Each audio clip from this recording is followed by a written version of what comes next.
Is being all right. So hello everyone, welcome. My name is Chrissy Bellick. It is so nice to see you all. Thank you all for taking your lunch hour to learn a bit about virtual volunteering. This is part of NYU's 16th annual MLK week.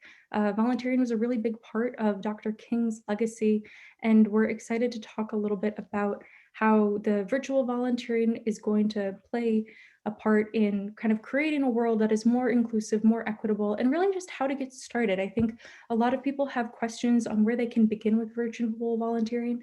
And so this session is designed to helpfully really lean into some of those pathways and allow folks to really figure out what they can do best with that. So if you have questions, feel free to use the chat function.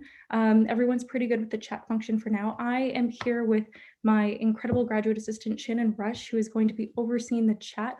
So we will have time for questions at the end, but she's going to be manning that during the presentation. All of the slides are going to be shared with you. This entire presentation will be recorded, so you will have that. And if you have questions, feel free to ask them. And I think we're good to get started. So I will check the chat once before we begin in case people can't hear me, but this is great. People are introducing themselves. Okay, so here we go. All right, so the goals for this session, number one, we're going to discuss the benefits and challenges of volunteering. Number two, we're going to understand how positive social change happens and how volunteering contributes to that. And three, we're going to talk a little bit about practical resources and organizations so you can get started. All right, let's begin. So number one, I think the first thing I think is really helpful to break down is the question of why. Why do we want to volunteer? Why are we compelled to do it? Why do we want to do it as individuals? Why are we interested in getting people that we work with to do it, to facilitate opportunities for our students? And while this is a Zoom, and I'm not going to facilitate breakout rooms, I do want folks to spend some time just responding to this poll. So Shannon's going to be putting the link to this poll question. And then you can either start texting or you can start inputting responses in the chat feature of why we volunteer, and they're going to populate here.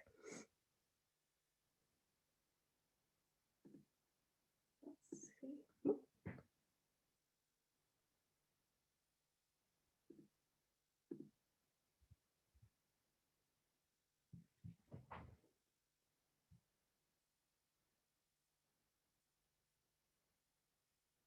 So just take a moment. And if it's not working, I did open the chat, so someone is welcome to let me know.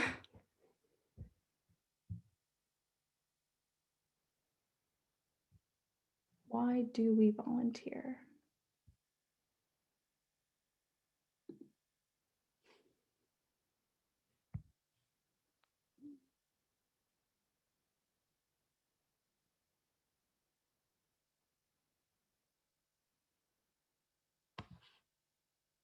It's not working. Let's see. We did just it.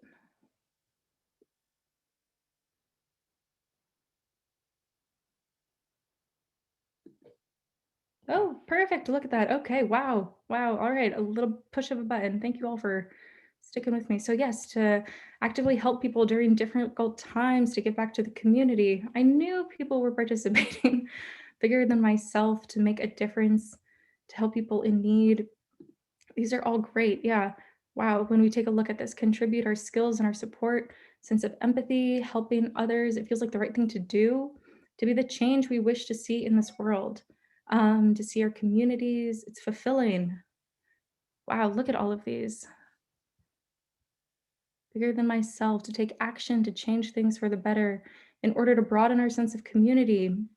In these crazy times, I want to be able to give back, definitely, to give back to our community, to make things better, to give back, to have a sense of purpose. This is great. So right now there's 92 people in this Zoom room, and I'm seeing so many similar themes. And I think that's like a really nice place to start, knowing that there are a lot of people who are kind of approaching this from the same place that we are. So thank you for sharing. And thank you for kind of like hanging with me as we got the hang of it. So as we continue on, I also thought a lot of the same benefits, and the benefits that you all were talking about are also very present in research. So it's a valuable way to support those in need, especially in times like a global pandemic. Humans are often thinking, how are we going to be able to support those who are in need of an extra hand? There's a lot of disparities for no one's fault, but given the situation that they're in, and it's a great way to be able to support. As an individual, it has physical and mental health benefits for people who are actually participating in the volunteering, which is pretty awesome. It strengthens the community, knowing that there are people who are going to show up for others when they're in help or when they're in need of help is a really powerful thing. And it also allows us to be part of something greater than ourselves. So for the past year, many of us have been quarantining or in this pandemic. Maybe you're in New York and I live in a small apartment. And it's nice to know that there are other people who care about causes that you do. It's nice to know that there are other people who are committed, that are feeling the same things you are going through. And that's a really important human connection, right? We need connection, we need community. And it's a really valuable thing, especially in a tough time.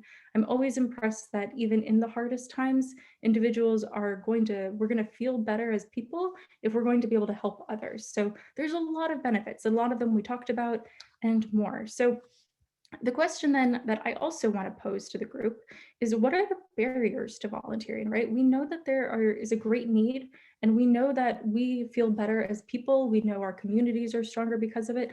But currently we're in a virtual world, we're in a global pandemic. What are the barriers to volunteering? So we're going to try another pollster again. Thank you for letting me know. If it doesn't work in the chat right away, let me know. We should be moving and grooving now, though. Moving and grooving now. So the barriers to volunteering. Shannon, thank you for putting that. Don't know where to start. That is such a good one. Volunteering in person is a huge challenge, right? There is a virus that we can't see. COVID safe places, we definitely don't want to accidentally bring the virus.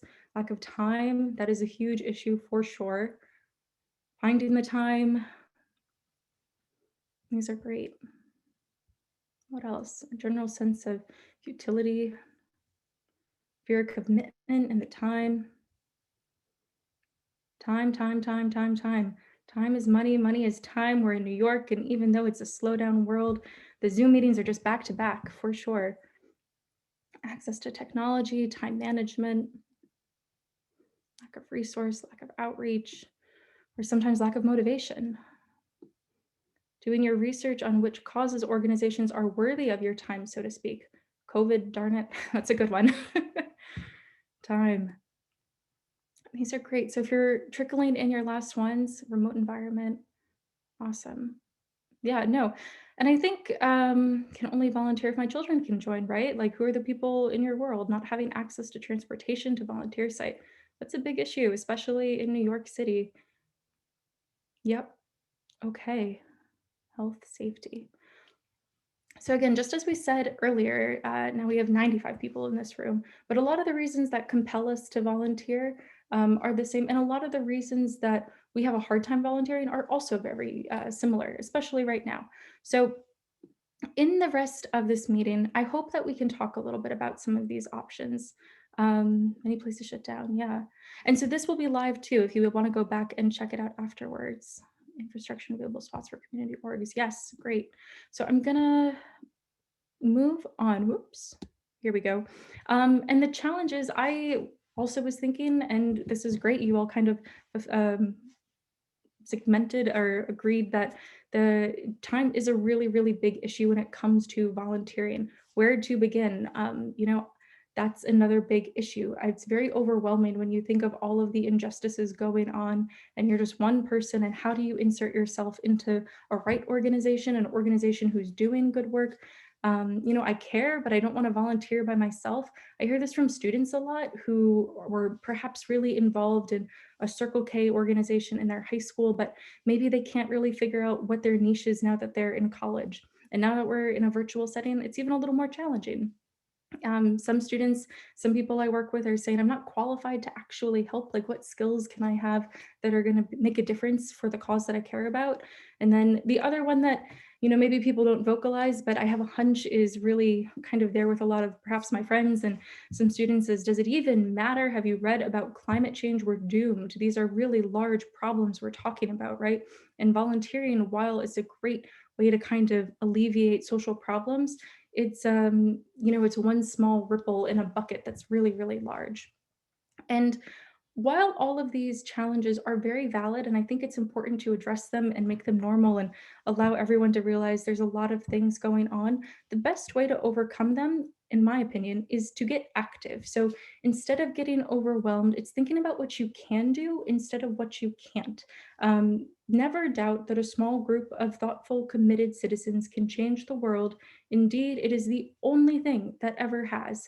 Margaret Mead, right? So even if we're able to just rephrase our thinking and thinking a little bit about like, what do we have the time to do? What do we have the capacity to do? All of those things with lots of people participating is going to have an impact. So a little bit of an introduction, a little bit of just a kind of everyone's here on the same page. Your concerns aren't that different than other people you may have known or maybe have not met in the Zoom room.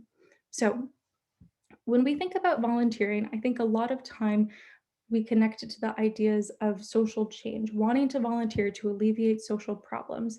And so if we're thinking about this, we want to really understand how does social change happen, because that's going to be a really good precursor of figuring out how we can get involved in that change process. And that's going to guide our volunteering. And it may look a little different than what we traditionally think, but that doesn't mean that it's any less than, it doesn't mean that it's having less of an impact.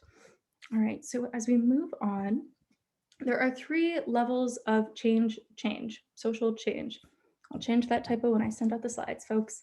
But there are three levels of change, right? I come with a background of sociology and human services. If you study public health, this is also how they're going to be approaching this work. But we have three levels. So we have a micro level, a meso level, and a macro level. And all three of these levels create really wonderful places where we can learn how to volunteer, where we can give our time, our resources, education. But these are the three ways that change is happening. So let's dive into it a little bit more. When we talk about micro change, we're working directly with individuals or families on everything from access to housing, healthcare, and social services to treating mental, behavioral, and emotional disorders. So that's one-on-one, working with an individual person. Meso, working with groups and organizations such as schools, businesses, and neighborhoods, hospitals, and nonprofits, and other small-scale communities. So that's kind of working with the schools and communities, nonprofit organizations. And what that is, those folks are having impacts on the communities that they're in. So it may be a nonprofit that is supporting a larger cause and they have a kind of a place in the community. So there's going to be different ways that we're going to want to support that nonprofit organization so that they can do their work. At a macro level, we're working towards large-scale systemic change by crafting laws, petitioning governments for community funds, organizing activist groups, and molding social policy. So that's the largest kind of thing that we're talking about. That's federal policies, elections, what we just saw in November, lobbying Congress to have really more systemic change happening in a way where the impact is very long lasting. You could even look at this from a global perspective when we look at organizations like the United Nations or the World Health Organization. Now, these are all the three different levels. And if we were going to kind of put an example to it, I really like to use the example of food insecurity. Food insecurity is an issue that many Americans face, and it's an issue many individual faces around the world. But specifically in America, when we look at it, we're talking about individuals who don't necessarily know where their next meal is going to be coming from. Now, if an individual is hungry and needs dinner that night because they haven't eaten in a few days, that priority might be an individual micro approach. We want to make sure that person is getting dinner. Now, however, if we're looking at a community, maybe that food bank or the soup kitchen that's providing that meal needs resources, funding, volunteers to kind of help upkeep and make sure that their mission and they're able to achieve their mission, right? So we have the food bank there as like a larger context. And then when we look back at the macro level and we kind of go back to the individual for a second and think like, well, why are they in the situation that they are to begin with? Is it because they just didn't manage their time well and aren't able to kind of go to the store? Or is it because they don't have enough funding to support themselves? And is that because they're lazy, or is it because the minimum wage is too low? well, if the minimum wage is too low and they're working and they have kids and all of this, then maybe it's not the individual's fault, but the policy needs to be changed. And we need to adapt that to ensure that that person has access. So that would be a macro level change, right? How are we going to make sure to increase the minimum wage so people can afford to eat? That's just one small area that we can approach. Now, all of these things are going to be happening at the same time. Social change just doesn't happen in one of them. It happens in all three. And when we're all moving forward, and when we're all participating to move social progress forward, there has to be people focusing and dedicating their time in each of these different circles.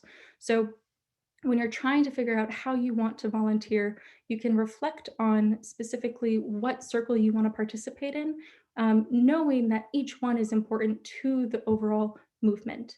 All right, so I'm going to continue. Now, I think this was just, we're talking about like the broad terms, we're talking about the organizations. One of the things that I think is helpful is now, what does this look like in a virtual role? Like, great, Chrissy, thank you for explaining these terms. That was a great example, but I'm still like on my computer here. How are we going to do this? So here are some examples of different volunteer opportunities that look like, what does that actually look like on these different levels? So macro, starting big, text banking for a political candidate, lobbying for a law, creating and or promoting online petitions. So there have been a lot of really wonderful ways to engage with politics in a virtual world this year, especially with the big federal election we had in November. And they've made it really easy on how individuals can join in. So you can still kind of participate in some of that large scale work, even from your own homes. So when we look at the middle level, mezzo, you can donate lightly worn clothes to a local nonprofit, collecting items for a food drive, sharing resources, and promoting education to your network. Oftentimes, I think this is some of the most valuable ways we can spend time to engage in education, by learning about the organizations that we care about that are doing really great work and talking about it with our peers. That's something that you can do over Zoom, over a book club, over Instagram. There's a lot of really wonderful ways you can kind of impact your community in this like digital era. All right, and so then we have micro, kind of supporting the individual, making phone calls to older adults, virtually tutoring students, changing your behavior to align with your values, and then get your friends to join in. So again, if you're really concerned and passionate about climate change and are looking for ways to kind of volunteer to make a difference, start with yourself, start with Meatless Mondays, get your friends to join in, talk a little bit about why red meat is really negative for the environment, and ask them to join in with you. It doesn't necessarily have to be specifically with an organization when we're trying to volunteer to make changes for social progress. All right, so I'll check the chat function really quickly. Yeah, this is a great question. So the quick answer, Carrie, there is a question in the chat about petitions on different platforms. Are these petitions you're talking about, and do they actually help make change? Yes, they do actually help make change. There's lots of different types of online petitions, and I wouldn't want to like be speaking exactly to every single petition website there is right now. But I think when you're in the position of a senator or a congressperson, the way that you learn about what your constituents care about is through acts like this. So there's ways you can use these petitions to then lobby or to write to your representative and say, hi, there's X amount of people who believe this isn't a good thing or believe that this is a very valuable thing for our community. We see all of this. If you don't kind of move forward with this, your constituents aren't going to be happy. That's kind of the beauty of living in a democracy, is that the representatives are hopefully aligning themselves with the values of the people that they represent. So making sure that your voice is heard is really, really valuable. That's a really great question. All right, so we're gonna move forward. Everyone's ready to start now, right? We've talked about how social change happens from this broad context. We've kind of talked about the different levels that you can insert yourself to make that change even in a digital platform, and let's begin. All right. So step one, identify the causes you care about. Now, so we're going to be going over this step-by-step situation on kind of figuring out how to begin. And this is adapted from Youth Service America Toolkit. And Shannon's going to be sharing that in the chat. So you're welcome to use it. They have a ton of wonderful resources online, but let's talk about the steps first here in this large group. So step one, identify the causes you care about. What are the problems you have seen, heard, read about, or experienced that sparked your interest or concerned you? And then what issues do you care most about? So once you've kind of identified that, you figure it out and you're like, I'm really interested in learning more about X, Y, or Z, you want to investigate, identify how this problem looks in your community, the country, and the global context. From your research, identify what is currently being done. You don't want to assume anything. Try and speak to the community or learn from organizations that are doing this work. And I can't overemphasize how valuable this first step is in the investigation part. Oftentimes, people are very compelled to help and they're very drawn to go volunteer, but they may not be the most qualified people to kind of jump into the action with the boots on the ground sort of people who are doing the really hard work. If you care deeply and you are really wanting to help make a difference, figure out first what's going on and what they need. It's always better to ask community organizations, what are they looking for? What are the skills that I have and how can I bring them? And that's a really important part with like thoughtful volunteering, is not thinking that we have all the answers or not thinking, or just not thinking that we have all the answers. We really want to investigate the problem and do our research and see where we can fit in. So that's step one after we've identified the cause. All right, so everyone's identified the cause now. We're moving on. You want to identify your personal passions and assets. This is step number two. So you've researched and learned about a community need. The next step is to think about what personal passion and assets you have that can help make a difference. So skills and interest, knowledge, traits, interests, and experience. There's a lot of different things people bring to the table, even if it's not specifically related to, solving the immediate micro interaction with an individual. Let's say, for example, you're a student and you have really, really great skills with social media. Your TikTok is fantastic. You have all these followers and you're really good with online community engagement. Perhaps there's a nonprofit in your in your community who could use some help with the social media presence. That's something that they need support with. That's a great way you can kind of support and volunteer with an organization, even if it may not be directly related to the mission. Similarly, let's say you're really good at budgeting or finance, event management, planning. All these different administrative things are really valuable for nonprofit organizations to kind of keep up and running. So it doesn't necessarily have to be an individual who's super good at just helping the actual problem. You can support the organizations who are doing this work in other ways. All right. So step three, choose your action strategy. So one, awareness. You can either educate, share information, and teach others to positively change people's behaviors. This is really helpful when we're trying to spread awareness about causes, challenges, get people on board.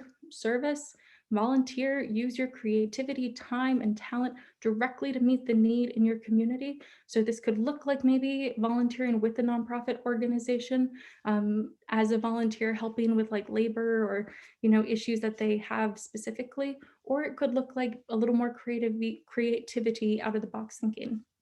Advocacy, advocate, speak out, join others, and persuade makers to change laws. We talked a little bit about this. There's online petitions. You can write to Congress. Lots of different ways to kind of advocate for that large scale change. Finally, philanthropy. You can give, collect, and donate financial and in-kind support. So you can host a fundraiser. You can donate some of your own funds to organizations that you care about. And you can do that on all those different levels, right? There's organizations that you can look up and figure out where you want to donate your money to, if that's a route that you would like to go. And all of this to say, I think there's a lot of creativity when it comes to volunteering, especially in a virtual world. Just because it looks different than what it might have looked like when we were doing big service days in person, doesn't mean that the impact is any less. One thing I wanted to highlight too, just on this like notion of creativity, was the Bernie Sanders meme that went pretty viral. Bernie ended up raising $2 million from his campaign store by selling these t-shirts of him with the mittens at the inaugural. I'm pretty sure everyone's probably seen this by now.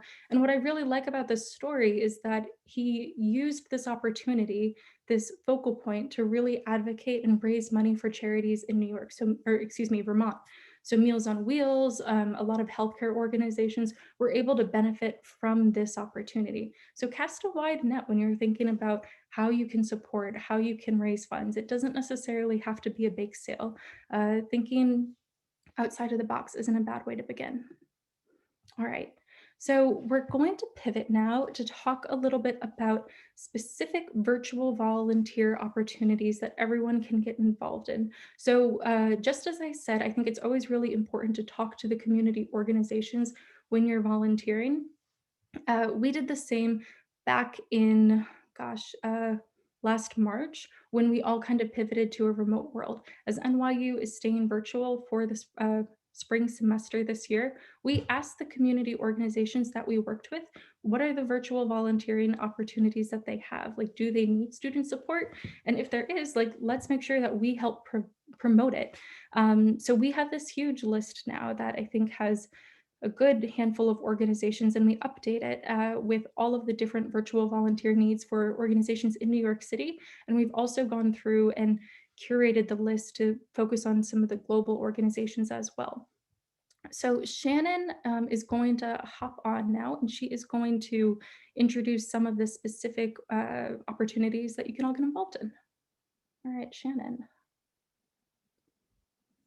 Hi, everyone. So as Chrissy mentioned, we have tons and tons of opportunities available on that link that I just posted in the chat. And we are going to highlight just a few here today. But if there's something that you're interested in that we don't highlight, feel free to always reach out or take a look at the sheet to see if there's something that piques your interest there. So the first organization we're going to highlight is Upchieve. So Upchieve is a nonprofit organization. They actually have a location here in New York, but they are national. They have different sites across the country. Their big virtual outreach right now is their academic coach program. And so these volunteers, they provide primarily math or college counseling. So like if a student's getting ready to apply, I guess the cycle is almost done now, but for next year, those rising seniors on those essays and getting everything ready to go for the college application process, it all takes place over Zoom, and this organization sets up those Zooms and those partnerships. And if you're interested in getting involved with them, their application is all located on their website. So another cool opportunity is with actually the New York Public Library and with their community oral history project. This is a unique opportunity because you don't necessarily need to apply and then sort of go through a ton of processes to get started. You actually can just create an account and log on to their online portal, and you have the ability to look at all different types of documents, both written documents and also videos, and help transcribe it. And it allows, with these volunteers, it actually allows the history to be accessible to all types of users with the use of screen readers and other read back functions. Neighborhood Network is another lovely organization. They are located here in New York City, and they are fostering calls between seniors and different volunteers. You don't have to be located in New York to do this. So if you're a student and you're located in California, you're still welcome to participate with them. These calls are just really to help, uplift spirits, fight that social isolation, and volunteers really get the benefit of hearing stories from neighbors who may have lived in New York for a few years or multiple years for their entire life. And bring sort of joy to both sides, to the seniors and the volunteers. Goddard Riverside is an organization that we at NYU Service and Leadership have had a long-standing partnership with. They have so many fabulous programs in person, and when they pivoted to a virtual format, they highlighted these 3 opportunities that they're seeking NYU community members to help with. Their first one is Letters to Older Adults. So if you're someone who likes to write letters by hand, they provide addresses to folks located here in the New York City community. And you can pick up kind of a pen pal type of opportunity. They also have a similar program with a Calling Older Adults where they match volunteers with folks in the community to do weekly, bi-weekly, or monthly calls. And finally, they also are running a STAR Learning Center. This is a tutoring program, and they sort of range in their needs of what types of tutors, depending on which students need help at the current moment. All of these opportunities you can find on their website with the application where you can select which ones you're interested in getting involved in. And so finally, we have City Tutors. So the City Tutors is partnering with the New York City Public School System, particularly with it's primarily high school students is who they're serving. And so the partner sites, they ask for a little bit longer of a commitment. So they ask their volunteers to commit to a semester because it really helps be able to build that relationship with a student. And it's typically 2 to 3 hours per week. And like I mentioned, it's primarily high school students, but they do have some other needs. And like all the other opportunities, if you're interested in getting involved and helping out a high school student, you can apply directly online and they will directly contact you. Awesome. Thank you so much, Shannon, for walking us through some of these incredible organizations. We highlighted a lot of the ones that are in New York, and you'll see when you scroll through the list, there are tons of really awesome ways to spend some time virtually volunteering if that's what you're interested in. If you're looking for a specific organization or a specific cause and you don't see it on there, you're welcome to reach out to Shannon or myself, and we are happy to try to guide you in the right direction. So along with our list that we've created and have kind of maybe collected a little bit more by talking directly to some of the organizations that we work with on a regular basis, we also wanted to spend some time highlighting some of the other avenues you can learn about virtual volunteer opportunities. So to begin, idealist.org, they have a lot of different organizations that are looking for volunteers, especially if you're not in New York right now. This might be a great place to start because you can start with the specific areas that are closest to you. New York Cares is for obviously New York City. And I think also, I have to double check, but it might be the rest of the state as well. And they are highlighting in-person and virtual service opportunities.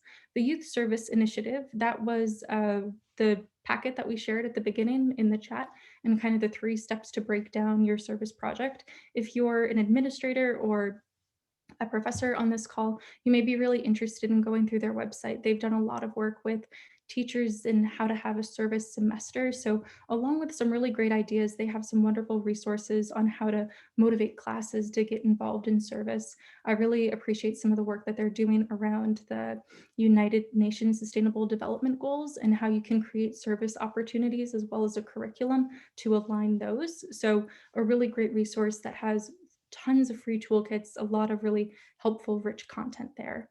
Volunteer Match, pretty similar to Idealist with posting local volunteer opportunities. The MLK Day of Service, while NYU celebrates MLK week a little after the annual day, the actual day is a national recognized holiday where a lot of people participate in service through AmeriCorps programs. And so this year they pivoted also mostly to a virtual model and were able to promote lots of different types of opportunities and things that you can continue to participate in after the actual day. Similarly, 9/11 Day of Service this year was doing virtual work as well, and they've posted a lot of the acts and calls to action that folks can get involved with. So all of these links we're going to be sending you. And then finally, I really appreciate the Do Something organization. They're a international nonprofit that works with youth. So anyone I believe under 25 is what they consider youth and young people. And to kind of get active and do something, you don't have to have any money to participate in any of their volunteer projects. They have a wonderful newsletter that really focuses on education as well as service, kind of combining the two and understanding how powerful that is. If you're an administrator or professor, they also have a great strategic newsletter that they talk about and how brands and organizations and different companies are utilizing this social awareness with their work and why that is really valuable, specifically when we're looking at Gen Z, because they care deeply, deeply. That's a whole other presentation. But so here are some of my favorites, and this is where I kind of begin when I'm looking at trends and places and kind of the pulse on what's going on. So along with that, we would not want to leave you without talking about NYU Service and Leadership. That is Shannon and I. We are hosting lots of awesome, awesome, awesome programs this spring, and we were in the fall, that are all virtual, that we're hoping folks are able to participate in. So the QR code will link you directly to our service newsletter. We send this out weekly, and we cover lots of different upcoming opportunities out of our office, out of the Center for Student Life, as well as opportunities that organizations within New York City just kind of reach out to us about. So it's a really great way to kind of stay in touch with everything. We have this very flashy Instagram page. I would definitely follow us there, NYU Service. You could follow us on Facebook, but Instagram is really where it's at right now. And then finally, I want to talk a little bit about our Engage page. So if you have not yet been introduced to the NYU Engage page, that is where all the clubs and activities are kind of housed in student affairs, and NYU Service has their own page in Engage. This semester, we're going to be launching a spring service challenge, and each month we're going to have different calls to action focusing on specific social justice issues. So we'll be launching our February challenge soon and then we'll have one for March and April. And each month we're going to focus on one issue, but during that month we're going to have specific opportunities to kind of work together with the community, virtually, NYU students, NYU staff, where we can learn about issues together, take part in direct service, and also reflect. Understanding that reflection and learning about our own identity is a really important part of the process of service learning and virtual volunteering. So if you're interested about our spring service challenge, sign up for our Engage page. It's going to be awesome. We've never done it before, but we have a lot of potential in the program. We have 5 awesome, awesome, awesome student leaders who are going to be helping us with that. So we're really excited. Stay tuned. Finally, we have this incredible program called Leadership Academy, where we host tons of different programming throughout the semester, focusing specifically on leadership. Leadership and service go hand in hand. There are huge overlaps, and we have a really robust curriculum of one-time workshops you can take if you're interested, or if you're super curious and really passionate about student leadership, you can take more of them and even gain a certificate at the end. So Shannon oversees the Leadership Academy program, and we have been having a really awesome time facilitating that and working with students. So a little bit of exciting things that we have lined up. If you're interested in virtual volunteering with some friends, with some new friends perhaps, you are always welcome to join our community. We want to thank you for joining this presentation. Again, here is our general email. Shannon and I will get back to you with any questions. And I want to, thank you all again for joining. I'm going to stop the recording. So if people have questions or we want to do any breakout rooms, we can do that. But thank you so much. Let me stop the recording.